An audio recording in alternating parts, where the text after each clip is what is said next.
Assalamualaikum warahmatullahi wabarakatuh. Selamat pagi anak-anak. Bagaimana kabarnya? Semoga kita semua selalu dalam lindungan Allah Subhanahu wa taala. Ingat, walaupun pada masa pandemi COVID-19 saat ini, kalian semua harus tetap semangat belajarnya, tetap jaga kesehatan dan tetap jaga kebersihan. Minggu kemarin kita sudah membahas materi mengenai faktor pendorong dan penghambat mobilitas sosial serta cara dan saluran mobilitas sosial. Pagi ini kita akan membahas materi mengenai dampak mobilitas sosial serta pluralitas masyarakat Indonesia yang terdiri dari pengertiannya dan perbedaan agama yang disusun oleh Ibu Gita Trisurani. Inilah dia gambaran umum mengenai dampak mobilitas sosial. Contoh yang pertama itu tentang mempercepat tingkat perubahan sosial masyarakat ke arah yang lebih baik. Yaitu dulu ayah membajak sawah dengan kerbau. Karena ingin lebih cepat dan mudah serta efisien, ayah membajak sawah dengan traktor. Kemudian contoh yang kedua yaitu timbulnya konflik. Konflik ini termasuk dari dampak negatif. Konflik bisa terdiri dari konflik ras, suku, agama, budaya, dan lain-lain. Lalu apa saja dampak mobilitas sosial? Pertama, itu ada dampak positif, yaitu mendorong seseorang untuk lebih maju, mempercepat tingkat perubahan sosial, meningkatkan integrasi sosial. Kemudian dampak negatif apa saja? Yaitu terjadinya konflik, kemudian gangguan psikologis. Dampak positif mobilitas sosial yaitu mendorong seseorang untuk lebih maju. Adanya kesempatan terbuka pada seseorang untuk pindah dari strata ke strata. Hal inilah yang membuat orang termotivasi mengembangkan potensi diri. Bila dibandingkan pada masa penjajahan akan sangat berbeda. Di masa penjajahan, rakyat tidak memiliki cita-cita yang menjadi camat, bupati, atau gubernur karena kondisi negara yang tidak mendukung. Yang kedua, mempercepat tingkat perubahan sosial. Mobilitas sosial dapat mempercepat perubahan sosial di masyarakat agar lebih baik. Hal ini disebabkan mobilitas sosial membuat setiap orang masyarakat Indonesia menduduki kedudukan yang terhormat.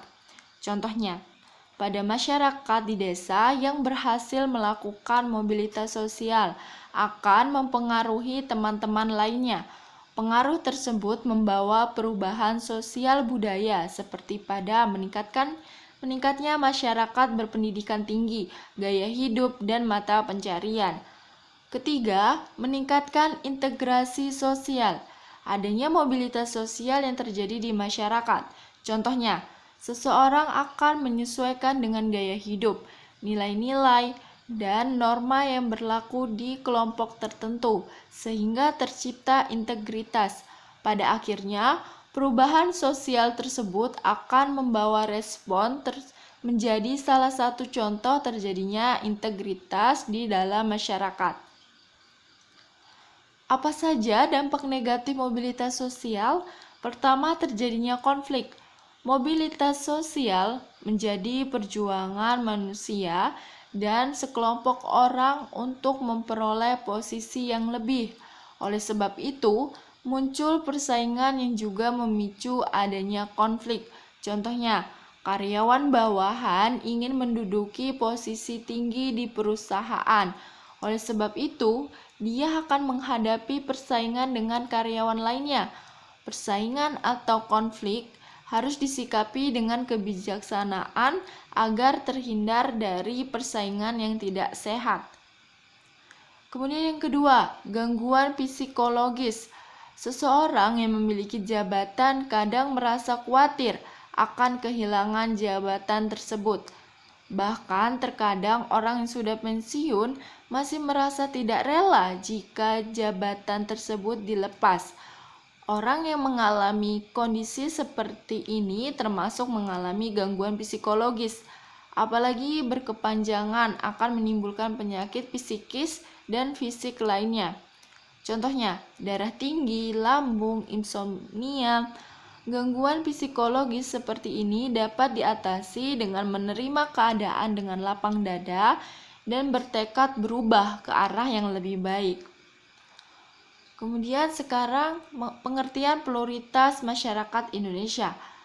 Kata plural berasal dari bahasa Inggris yang artinya jamak, sedangkan pluralitas berarti kemajemukan, sehingga dapat diperoleh makna pluralitas adalah keberagaman atau kemajemukan yang terdapat dalam suatu bangsa atau masyarakat Indonesia yang mendorong tumbuhnya persatuan dan kesatuan. Senada dengan pluralitas, kita juga menjumpai istilah multikultural. Multikultural berasal dari bahasa multi, yang berarti banyak, lebih dari dua, dan kultur artinya kebudayaan. Jadi dapat disimpulkan bahwa masyarakat multikultural adalah masyarakat yang memiliki lebih dari dua kebudayaan. Kebudayaan dan keanekaragaman masyarakat Indonesia dapat kita ketahui dari adanya perbedaan agama, budaya, suku bangsa, serta budaya pada setiap individu. Pertama, perbedaan agama. Di Indonesia terdapat 6 jenis agama yang diakui, yaitu agama Islam, agama Kristen Protestan, agama Katolik, agama Hindu, agama Buddha, dan agama Konghucu. Pertama, agama Islam. Agama Islam merupakan agama dengan penganut terbesar di Indonesia. Islam diperkirakan telah sampai di Indonesia pada abad ke-7. Agama Islam dapat tersebar di seluruh wilayah Indonesia atas peran dari Wali Songo, yaitu Sunan Grisik, Sunan Ampel, Sunan Bonang, Sunan Derajat, Sunan Giri, Sunan Kudus, Sunan Kalijaga, Sunan Muria, dan Sunan Gunung Jati. Agama Kristen Protestan. Agama Kristen Protestan memiliki kitab suci Alkitab. Tempat ibadah umat Kristen Protestan merupakan gereja. Agama Kristen Protestan memiliki hari-hari besar, yaitu Hari Jumat Agung, Hari Natal, Hari Peringatan Yesus Kristus atau Isa Al-Masih, dan Hari Paskah. Kristen Protestan berkembang di Indonesia selama masa kolonial Belanda sekitar abad 16. Agama Katolik. Agama Katolik menggunakan kitab suci Alkitab dan memiliki tempat ibadah yang sama dengan Kristen Protestan, yaitu gereja. Hari besar keagamaan agama Katolik juga sama persis seperti pada hari keagamaan dalam agama Kristen Protestan. Kristen Katolik tiba di Indonesia saat kedatangan bangsa Portugis yang diperkuat dengan kedatangan Spanyol. Agama Hindu. Tempat ibadah agama Hindu dinamakan pura. Permulaan agama Hindu di Indonesia sudah dimulai sejak awal abad Masehi. Untuk kitab sucinya, agama Hindu memiliki kitab suci Weda, dan untuk hari rayanya terdapat 3 hari raya, yaitu Hari Raya Nyepi, Hari Raya Pagarwesi, dan Hari Raya Sagarwesi. Agama Buddha. Nama kitab suci umat Buddha ialah Tripitaka, sedangkan untuk tempat ibadahnya dinamakan wihara. Keberadaan agama Buddha sudah dimulai sejak 2500 tahun yang lalu. Untuk hari rayanya terdapat Hari Raya Waisak, Hari Raya Kahitna, dan Hari Raya Hari Asadha. Agama Konghucu. Nama kitab suci yang digunakan oleh agama Konghucu adalah Sisuwuching.